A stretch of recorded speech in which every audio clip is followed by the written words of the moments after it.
Today we're going to talk about dog whistle politics, a term that was coined by a man named Ian Haney Lopez, who wrote a book about a decade ago by the same title. This idea has been around for a long time, so we're just going to briefly go through some of the main aspects of dog whistles, and specifically dog whistle politics. Now right away I want to declaw the term dog whistles. We often have this idea of dog whistles as something that are only applied to bad people who are doing bad things. But that's not the case at all.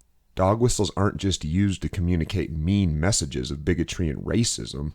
They're also used to communicate everyday good things, normal things, identity markers, simple messages. Dog whistles are just the way we communicate.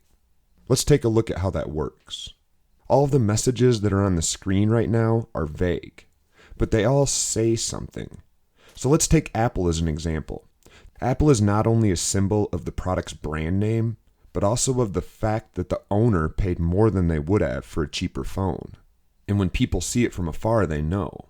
It turns out that iOS operating systems are actually one of the easiest ways to make a good guess at somebody's class. The cross is usually a representation of the wearer's faith. Those nearby can see it and know that they're in the same club, and that they practice the same faith. It's sort of a nod, wink, wink. When you see one, if you're part of the group that it represents, you feel like you're at home, like your people are nearby.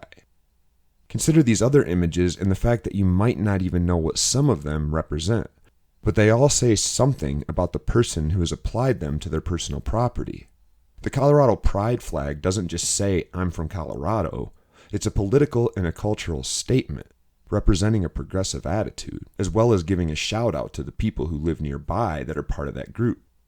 Think of 420, one that by now you're probably familiar with, and eventually it will become so well known that it will no longer be a dog whistle. As soon as the grandparents and the parents and the teachers know what we're talking about, it's just a whistle, because everybody can hear it and understand the message that's being communicated. You can think of the symbols on the screen as other visual dog whistles, the teardrops tattooed on an eye that often have an ambiguous meaning, but they're clearly saying something, especially in certain crowds, like if you were in prison. 1312 is graffiti is just one of many anti-police sentiments that people spray paint on walls, but if they actually wrote "fuck the police" or something like that, it's much more likely to be taken down fast, as opposed to 1312. Which, if you don't know what it means, you have no idea is an anti-police sentiment. And you can think of the Q guy in the top left corner as sort of representing something deeper, group membership, but also some ideals and some values. And if somebody else in that group believed the same thing, they would see him and take solace. Visual dog whistles can also be evident in the items with which we adorn ourselves. The Rolex watches or the small alligators that we put on our clothing to represent class. And maybe one of the most obvious examples that we've seen in the last few months is President Trump holding a Bible in front of this church outside of the White House. Nobody really thinks he was inside reading the Bible or trying to sell Bibles and decided this was a good opportunity to encourage people to read it. This image was meant to communicate something much more than the fact that Trump enjoys the Bible. Dog whistles are everywhere and we all use them every day to make sense of the world. But the political dog whistles, those are the ones that are nasty. So now that we've talked about how dog whistles work, let's talk about how they've been used in the past to hijack people's sensibilities. Today, I have stood where once Jefferson Davis stood and took an oath to my people.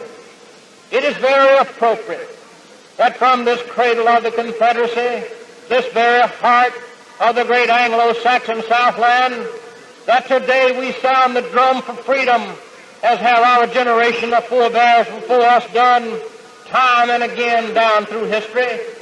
Let us rise to the call of freedom-loving blood that is in us and send our answer to the tyranny that clanks its chains upon the South. In the name of the greatest people that have ever trod this earth, I draw the line in the dust and toss the gauntlet before the feet of tyranny, and I say segregation now, segregation tomorrow, and segregation forever. That was George Wallace in 1963, a Democrat. Let's look at a more recent Democratic representation of this sort of dog whistling. challenge is to take back our streets from crime, gangs, and drugs.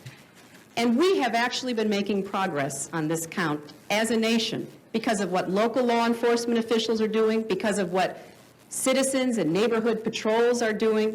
We're making some progress. He promised 100,000 police. We're moving in that direction, but we can see it already makes a difference. Because if we have more police interacting with people, having them on the streets, we can prevent crimes. We can prevent petty crimes from turning into something worse. But we also have to have an organized effort against gangs. Just as in a previous generation we had an organized effort against the mob. We need to take these people on. They are often connected to big drug cartels. They are not just gangs of kids anymore. They are often the kinds of kids that are called super predators. No conscience, no empathy. We can talk about why they ended up that way, but first we have to bring them to heel. And the President has asked the FBI to launch a very concerted effort against gangs everywhere. So there's some recent historical examples from Democrats. You can see that when Hillary Clinton says super predator, she's not only appealing to hate's morals and sort of stoking up our fear, but also dog whistling to this feeling of uncertainty that many of her supporters had related to low-income communities or high-crime neighborhoods. You can't say that poor black kids deserve to be locked up, or that people who are abandoned by their government deserve what they get. But you can say that super predators are a danger.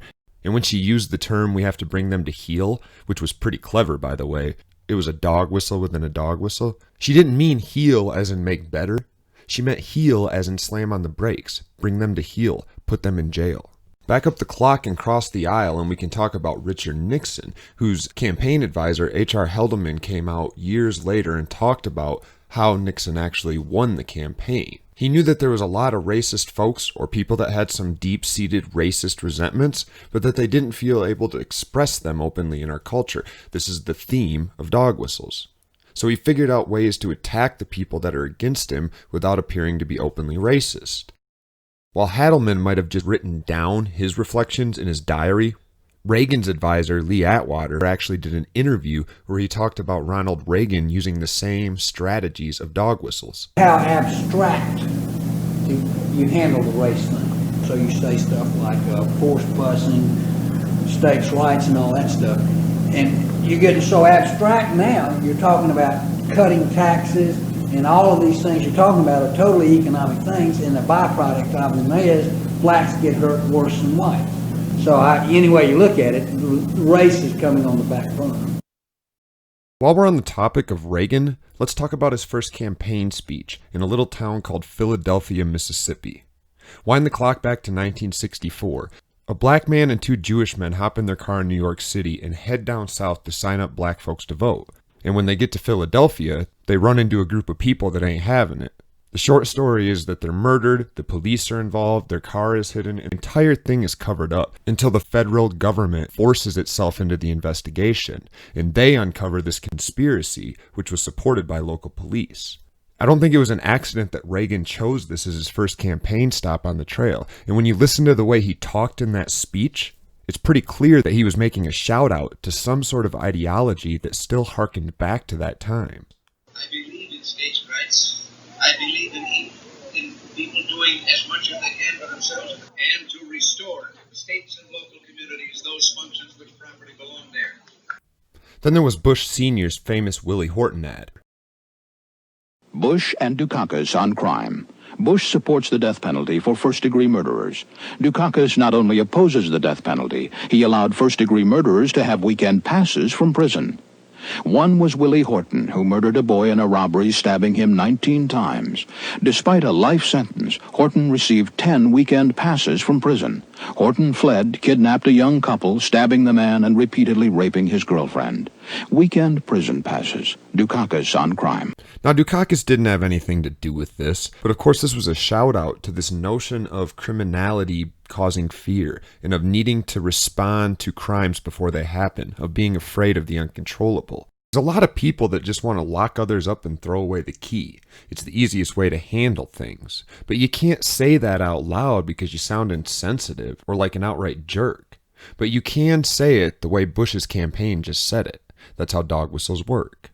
Last year, Ava DuVernay released the Netflix special When They See Us, about a group of 5 young men who were falsely convicted of the rape and brutal attack of a jogger in Central Park.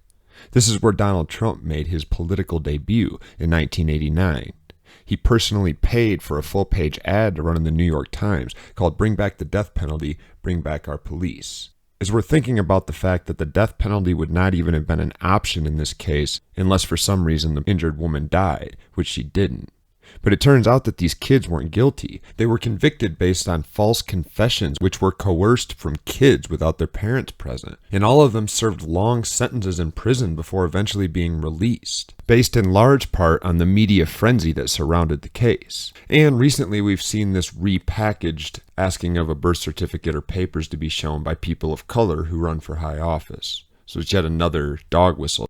The birtherism conspiracy is a really interesting dog whistle to look at because it reveals the fact that intent is not necessary. I mean, I don't know if Donald Trump was trying to rile up racists across the country, but I do know that there was a big group of people that have roots in this country and have been around for a long time that saw the first 2 people of color running for president or vice president, in the case of Kamala Harris, a heartbeat away, as they say, and didn't know how to express what they really wanted to say because things have changed and they're not allowed to say those things anymore. But when they heard this narrative, they said, aha, this sounds like what we've been wanting to express. Here's our guy. It didn't matter whether or not Donald Trump meant it to come across that way or whether my dear old Aunt Betsy meant it to come across that way. The fact of the matter is it did to many people. Dog whistles don't require intent. And for the mother of all dog whistle venues, the war on drugs. If we're going to talk about the war on drugs, then we should begin at the beginning, with the architect of the war. In 1935, Harry Anslinger told his bosses, "The Treasury Department intends to pursue a relentless warfare against the despicable, dope-peddling vulture who preys on the weakness of his fellow man." By the 1970s, the cry was updated to Nixon's despicable narcotic profiteer. America's public enemy number 1 in the United States is drug abuse. In order to fight and defeat this enemy, it is necessary to wage a new all-out offensive. Then there was Reagan. Drugs are menacing our society. They're threatening our values and undercutting our institutions. They're killing our children. Then there was Bush. All of us agree that the gravest domestic threat facing our nation today is drugs. Drugs have strained our faith in our system of justice. Our courts, our prisons, our legal system are stretched to the breaking point. The social costs of drugs are mounting. In short, drugs are sapping our strength as a nation. Our most serious problem today is cocaine, and in particular, crack. Who's responsible? Let me tell you straight out. Everyone who uses drugs, everyone who sells drugs, and everyone who looks the other way. Then there was Clinton. I thank Lee Brown for the work he has done to get the urgent message out to our young people that they are wrong if they think that drug use is not dangerous as well as illegal, and that they have the power to do something about it. Then there was another Bush. So in 2002, I committed our nation to an ambitious effort to cut drug use by limiting demand, reducing supply, and helping addicts get treatment. Over the past 6 years, we've made great strides toward these goals. And then there was Trump. And drugs are a similar but different problem in the sense that we have pushers and we have drug dealers that don't, they kill hundreds and hundreds of people, and most of them don't even go to jail. If you shoot one person, they give you life, they give you the death penalty. These people can kill 2,000, 3,000 people, and nothing happens to them. The war on drugs is an easy dog whistle to spot because both sides use it almost equally. We're 100 years into a war against drug users that has just gone without saying, and whenever a politician alludes to it or claims to support it, those of us that don't understand drugs or that are afraid of drugs or that have drug users in our family that we don't know how to deal with get freaked out and think, yep, this is our guy. It's a dog whistle. You can't say that you don't like drug users or that you want to lock them up, but you can disparage drug dealers and drugs themselves, which is what they're doing to gain your support. So that's where I'll leave it this week. Basically, dog whistles are something we all use to try to understand our world better, to find which groups we belong to understand who agrees with us and who disagrees. And most importantly, when it comes to politics, to say things that we're really not supposed to say without worrying about getting in trouble. It's not Republican or Democrat, it's not Christian or Muslim, it's not men or women, it's not rich people or poor people. Everybody uses them. Just some people use them differently than others.